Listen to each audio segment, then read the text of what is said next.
usab nga topiko nga atong pagalantawon. So karong gabi na ato sa pagalantawon atong lesson with our beloved Pastor Dr. Elvin Salarda with us. Then we will be back with him after this short break. Kaya usay basig nakaingon bitaw ta nga, oy naman tigisadang Ginoo long time ago basig nakalimot nang Ginoo.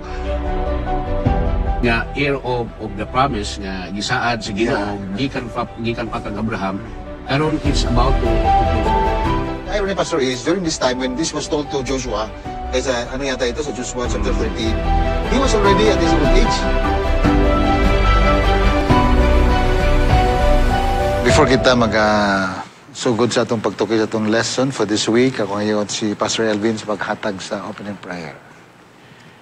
Gamahanan namo nga Ginoo na ikaw sa kaitasan sa mga langit. Among gihangyo Ginoo nga imong tagaan sa imong kaalam aron sa pag-discuss namo sa lesson with Pastor Ruxy, among maimpad Ginoo ang mga importante nga mga punto sa lesson o amo ni siyang makinabuhian. Salamat sa imong pagiguban kanamo o sa tanan nga mga nagsunod nini nga programa kaya mo ni gipangayo o giampo sa ngalan ni Ginoong Hesus. Amen. Amen.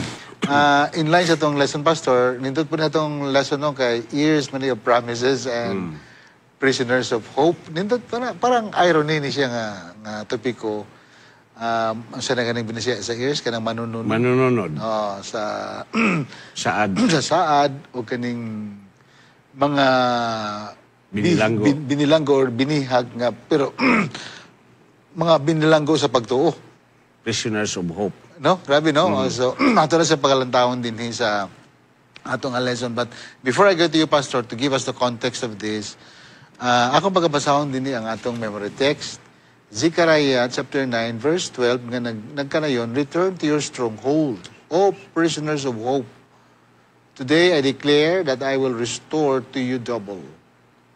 So, I think this lesson is really more on the saad sa Ginoo. Kaya usay basig nakaingon bitaw ta nga, oy naman to gisadang Ginoo long time ago basig nakalimot nang Ginoo. Yes. Pero ang Ginoo day na siya ay takda nga panahon nga iya gining intentional gid niya nga dili pwede nga dili siya ma-fulfill. I think that's the essence of our lesson. Kay di ba? Restore to you double of this. So, but before we go to that, can you give us the context, Pastor, kung what exactly is the event nga nag-occur din nga makaingon tang referring to the Israelites nga makonsider nato sila nga heirs of promises and then prisoners of hope. Kining kanigod nga lesson nato, Pastor Pido, as I look at diri sa adlaw nga pagsugod until dinhi sa Monday, atong makita dinhi actually nga ang Ginoo manggod ga saad na sa iyahang mga katawhan even at the time of the creation.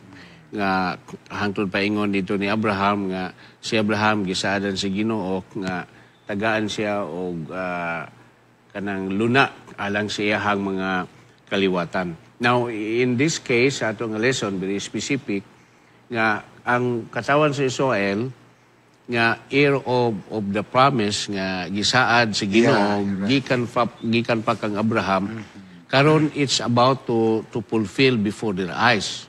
So after 400 years. So karon niuli na sila dito sa yuta nga saad. As we look at into our lesson, murag sequence ni siya ba?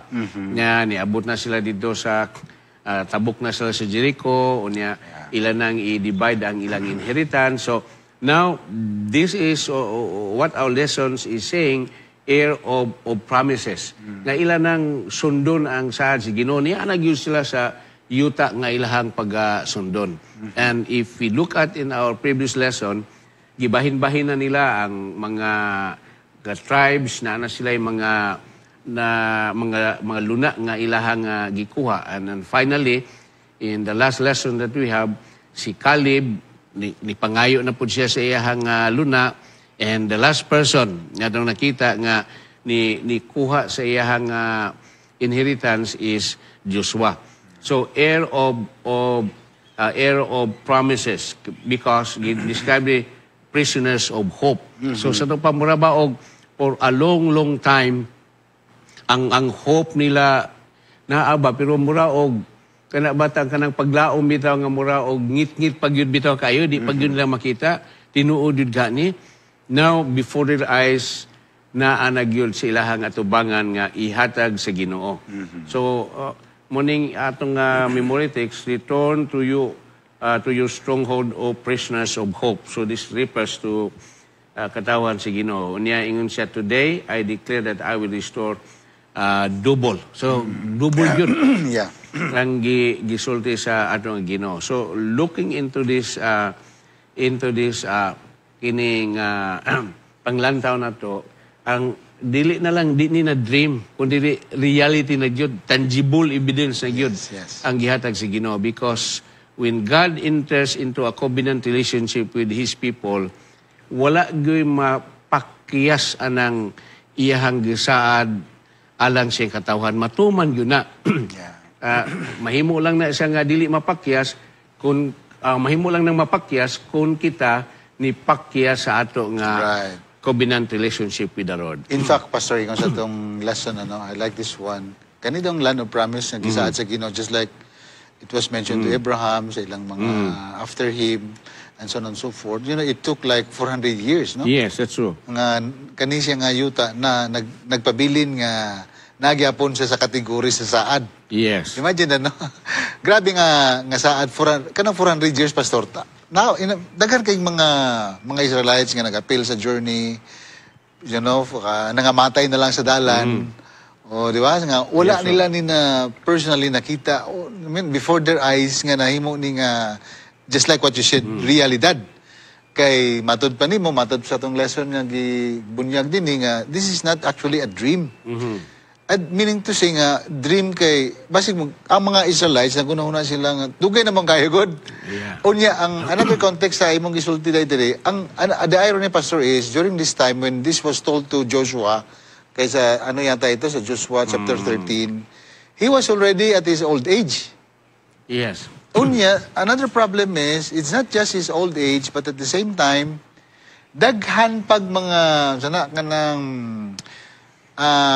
kabahin sa yuta nga kabahin sa land of promise nga it still remained unconquered. Yes. Nga wa ba gyud actually na conquer niya these people, medyo nag-develop sila siguro kanang kahadlok or kabalaka kay nakita nila nga si Joshua Tigulang na. Yeah. So unsa na po ang next nga chapter ani kung maabot ang panahon nga magpahulay na si Joshua niya.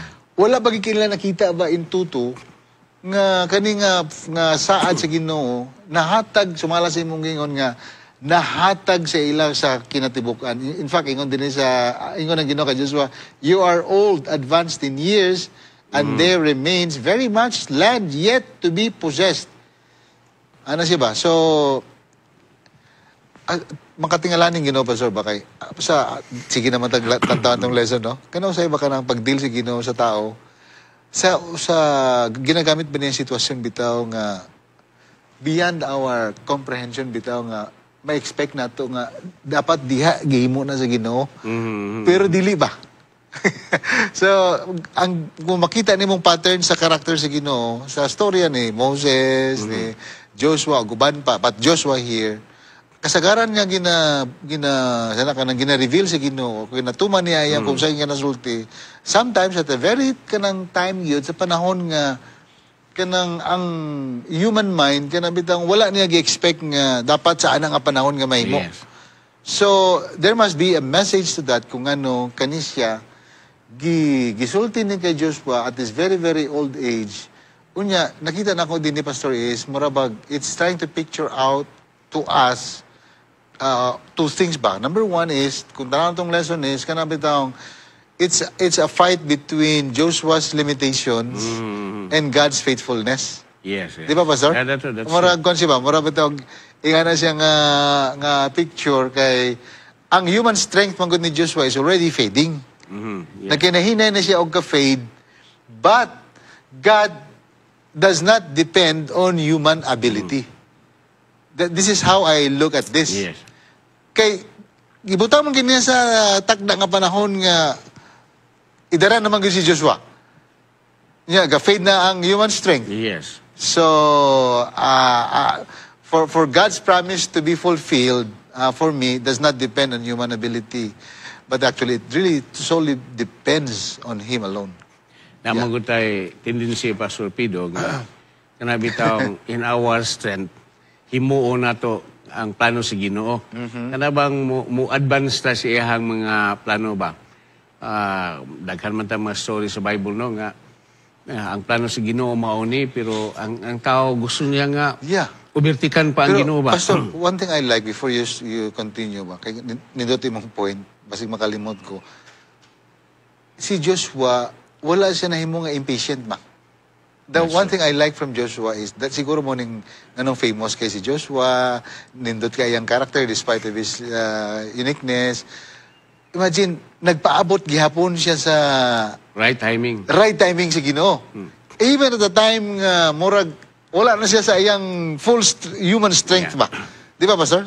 Continue, Pastor. Si Joshua that time, naanapod sa mga 90 tahon ang edad niya. Wala na, fading na. Because at that time, si Caleb is 85 na gupod si Caleb. So, murag wa na gyud chance nga ma-fulfill sila. But we saw in the previous lesson nga si Caleb, iyang giadto si Joshua. Give me this mountain, di ba? Right. Give me this mountain. Yung siya nga, 45 years ago, ilang nakangkir ang land, pero wa pa makomplete. Pero yung siya, but my strength is still remains with me. So you see, imong makita ba? Now, we see nga, this is a signal nga atong makita nga ang maong yuta, maihatag na gyud kay they are about to fade, no? Sa history, wala na sila. Wala na. Pagkahuman, 85, more years, pila na lang. Uncertain pa.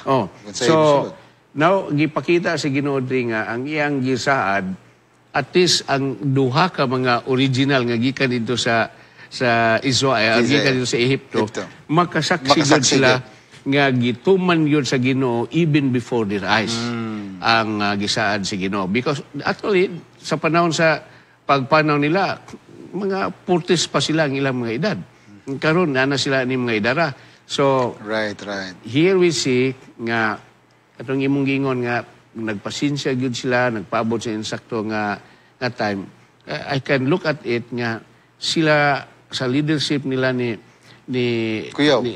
Joshua o ni Caleb, wala gyud ni abot nga nagduha-duha sila sa pagsalig sa Ginoo. Pwede ba nila to kanon? Mo initiate sila nga ila tong i-extend ilang war on their own. Pero temptation to them. Ang ilaha gyud, they waited patiently for the timing of the Lord. So I like the leadership. Nya, tanawin mo ba yun ang leadership? They were the two tribes nga ang ilang gipangayo when every tribes na settle na sa ilang mga lugar, sila mo'y katapusan. Imagine mo na nga karon ang mga leaders na to, ako una. Anha din mo musunod. Abi niyo, Pastor, no? Say, dili man sa kwan, tawhanon naman gud ta. I think the way you kanang imong gi-insight po karon, nindot ni siya imuon nga kwan ba? Kanang ito ang conceptual framework. Yes, di ba, Pastor? Hindi ka rin mahimo kag thesis about leadership. Gwapo ba ini nga kwan? Kaning style of leadership ni Joshua, kuan siya kanang unique of its kind. Para pananglitan, Pastor. Let me share with you this. Tanawan na, nganong wala gihimo, nganong naging patient si Joshua? That's the question. Kasi gusto po rin pasabot sa Ginoo na diriyo, brother, because gusto ipahibalo sa Ginoo sa ilaha nga kaning property or kaning yuta dili sila tagyani. Kay ko, for example, kung naging impatient si Joshua, Pastor, naghimo siya mga lakang tawhanon nga nanagoy siya pangalan nga na-establish. Di ba? Sikat siya. Unya, iya tong na-conquer. Yes. Siyempre, ang una-una sa tao, magkinahinay kawala sa Ginoo. Yes. Mo shift or mo-transfer nga to kang Joshua. That's why, I like this one, no? The lesson, it belonged to God. Unlike sa Garden of Eden, di ba? As Adam and Eve, himo din ang comparison, did not do anything that entitled them to the Garden of Eden. Israel had not contributed anything to deserve the land either. Grabe, no? Yeah. So, right. Bisag tanawon nimong history, wa mo gid sila unsa ra man nang naa sa ilang kamot, nothing. So the promised land was a gift of God based on His initiative. Pagkanindot, Pastor. So wala na kay kabalakan kay kun gift na nimo. Karon magproblema matagpa-title sa mga property.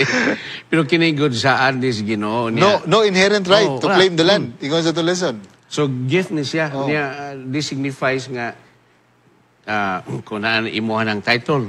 So, na ninyo kay status kaya Imo mo na, title. dugang sa imong kwan. Kanya, this also symbolize nga kung na sila land, dili na gyud sila slave kay na naman sila property. Imagine, gikan sila sa Egypt for so long a time, natagaan sila og freedom sa Ginoo dito.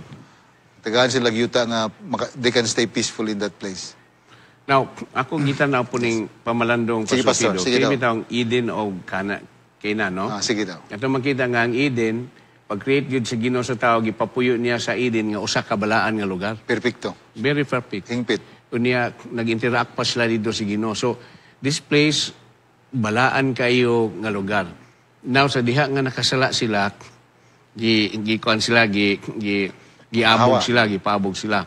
Now imo na pong makita di nga ang kainan na pod actually symbolic ni siya mura bag palingi na to balik nga mo ni siya nga murag equivalent to Eden.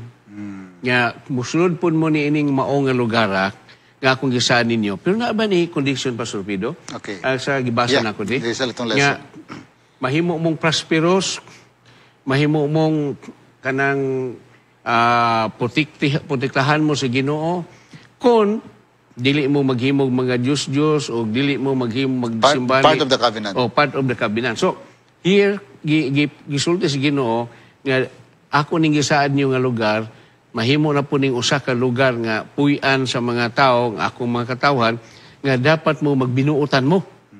Because when you enter a covenant relationship with me, kining lugar nga akong gihatag sa inyo, balaan ni ang pingan ninyo. Kay kung magpabuyag na sad mo, you will be scattered again throughout the world. So ato makita din nga balaan ni ang lugar, Eden, balaan ni ang lugar. So, kinahanglan nga magbalaan po sila sa ilahang nga kinabuhi na ng panahon na.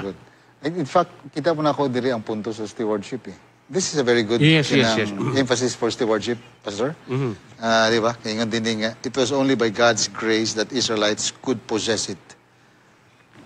Very true. Di man sila makaabot dito kung wala ang Ginoo.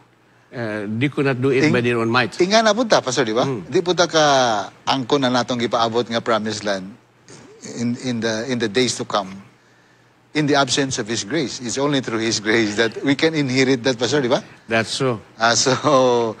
But the good thing is, in relation po sa atong ipaabot, Pastor, sa atong panahon karon is, kung saan gisaad sa Ginoo nga naisulat sa Biblia about the coming events, especially sa iyang pagbalik, there is no doubt it will really come. Yes. The way it was made certain during sa panahon ni Joshua, that the promise of God, it was made like 400 years ago during their time nga murag imagine that 400 years ago na yung mulat-ulat. dili ni siya normal nga sitwasyon, Pastor. Yeah. Kanang 400 years, kanang manguyab ganing uban nga sa mga storya mo sugilanon.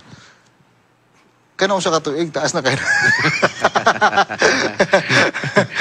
Di ba, Pastor? Kaya nga ito magong kanang ito mitong kanang yung sila kanang waiting daw, it's a virtue. It teaches you to become patient.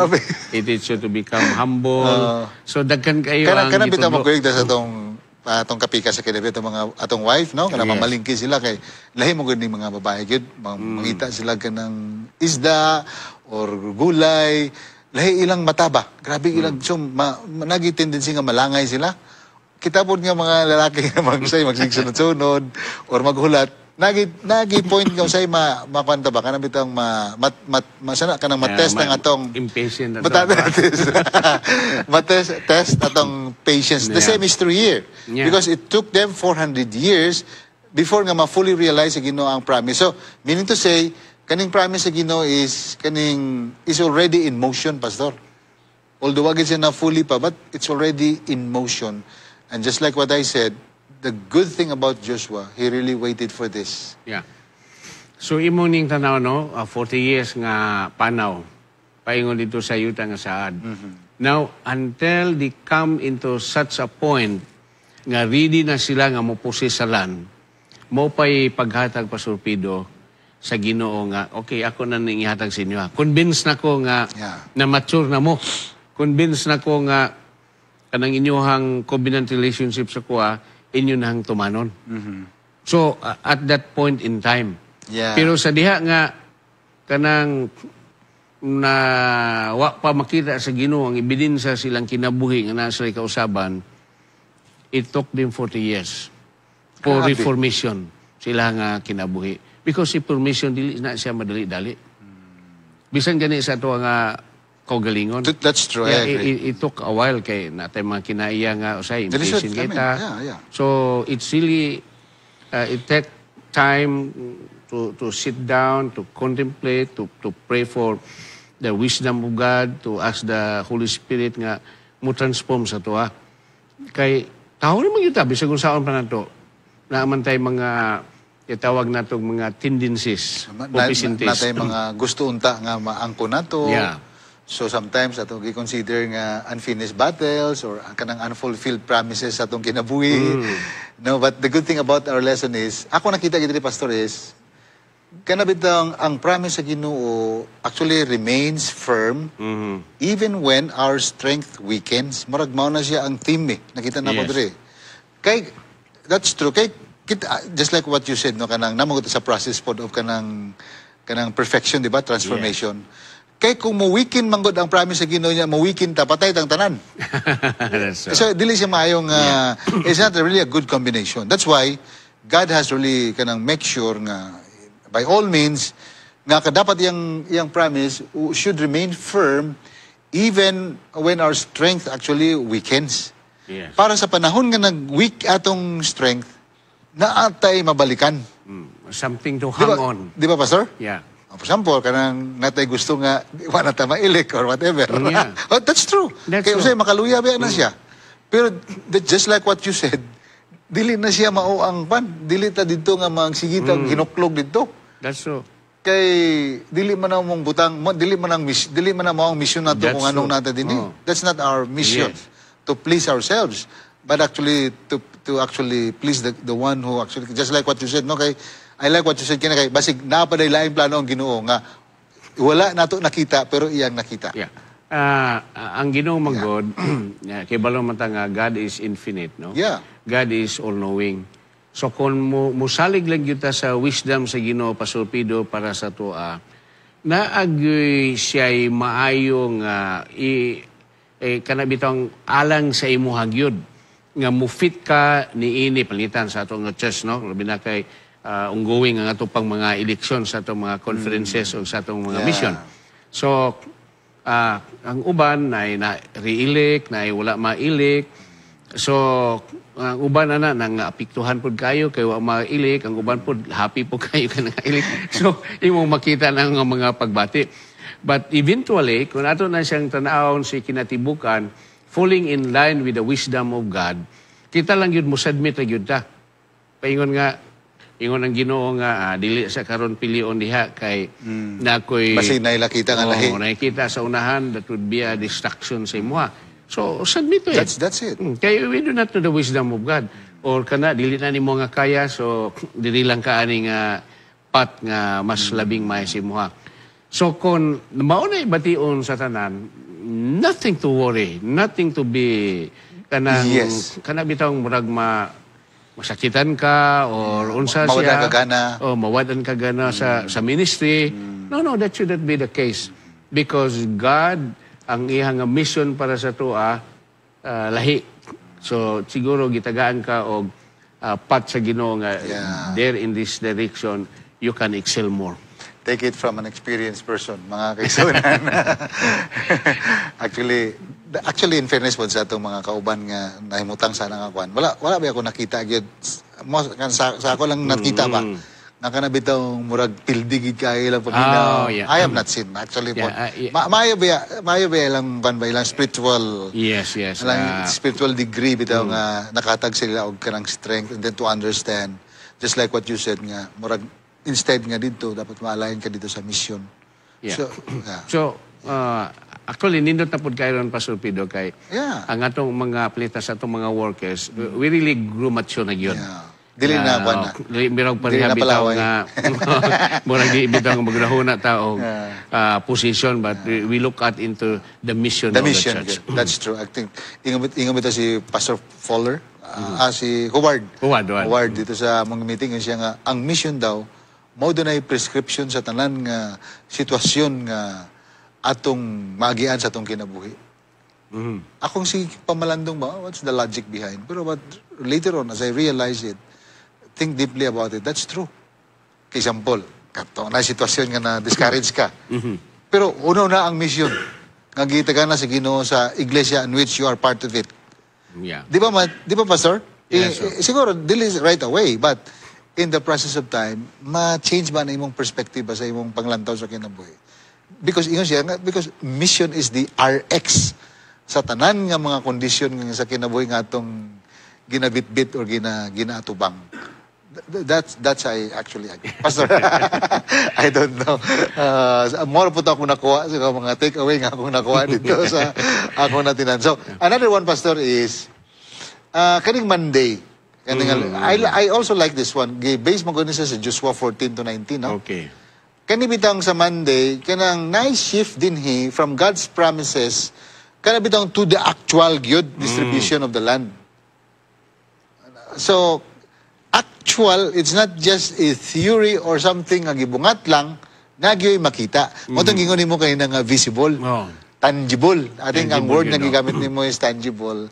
Kaning visible sign or tangible sign nga ang iyang pulong natuman gyud. Yes. That is word was actually fulfilled. Trustworthy yun. Trustworthy.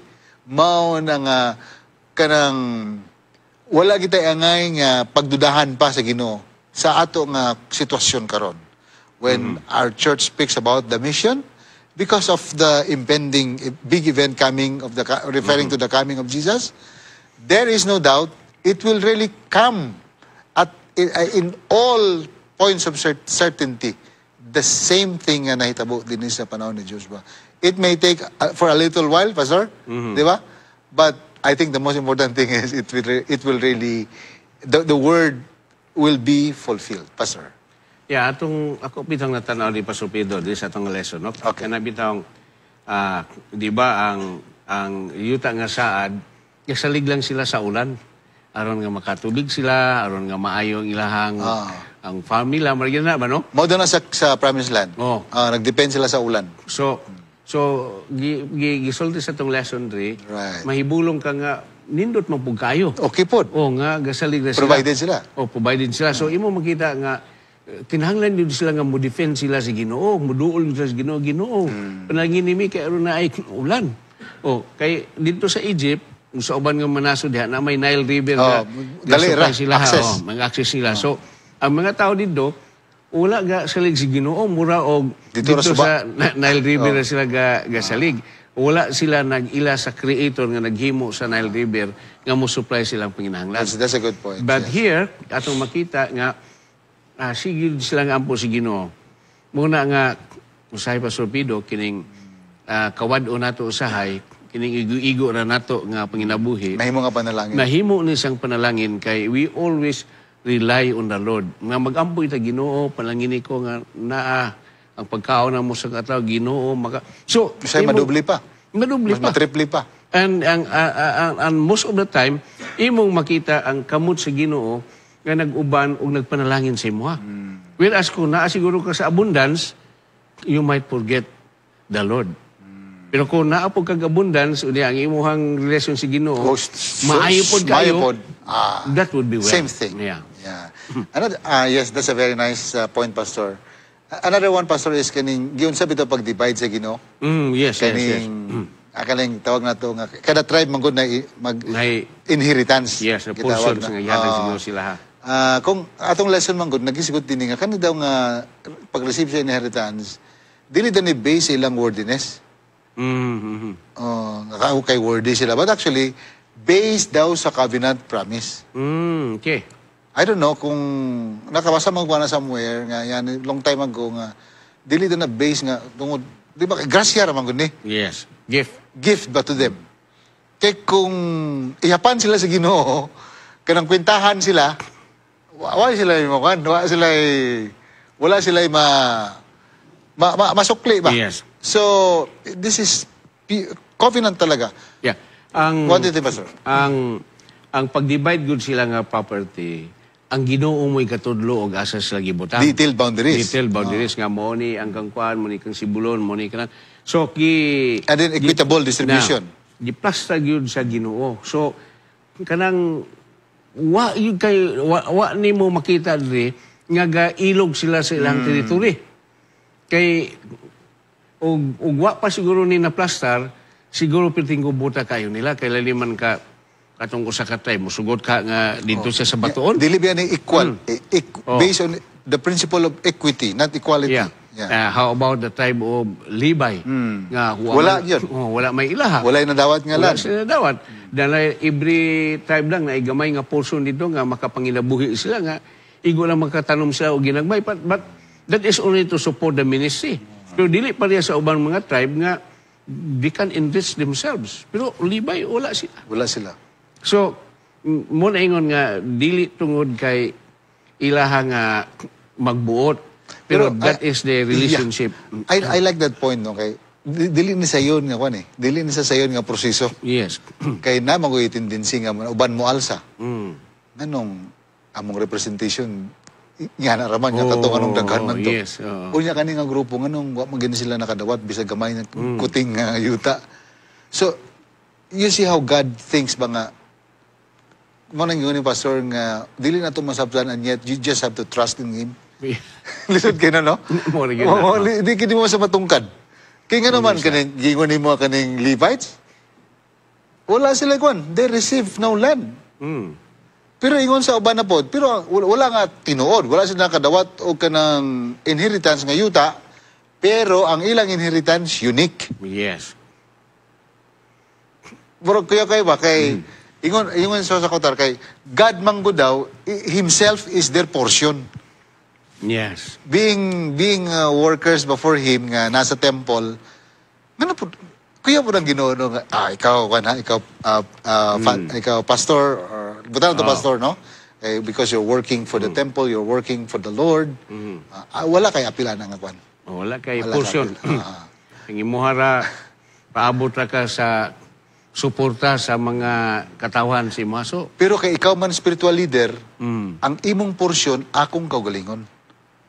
Di ba, Pastor? So, yeah. I think it's a challenge for our leaders nga, you know, I mean, para sa ako pasalamat ba ako sa lesson, Pastor, kay sa atong weaknesses bitaw, mas spiritualize mangudta.